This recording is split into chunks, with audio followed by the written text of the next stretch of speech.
In today's video, I'm going to teach you how to add an administrator or user to Squarespace. If you need to give someone access to help manage your Squarespace website, this process is quick and straightforward once you know where to look. Squarespace lets you invite contributors and assign them a permission level based on what they need to do. For example, you might want to give someone full administrator access, or you may simply want to add them as a user with more limited permissions.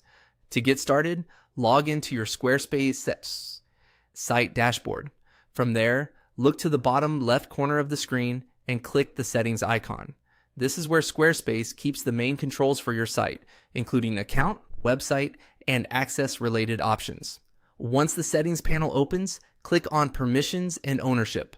This section is where you manage who can access the site and what level of control they have.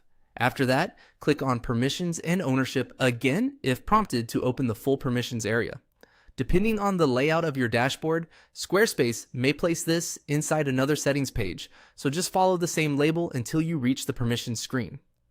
When you are on the permissions page, click Invite Contributor.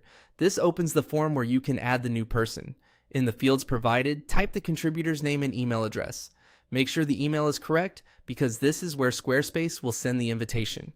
If the address is entered incorrectly, the person won't receive access until you resend it. Next, choose the role you want to assign.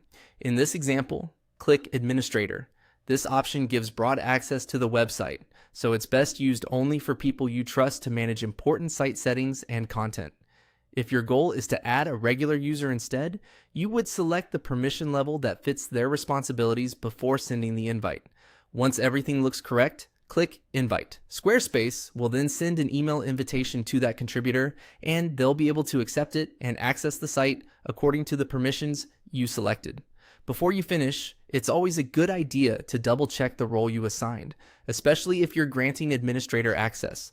Giving the right level of permission helps protect your site while still allowing your team to do their work efficiently. And that's it.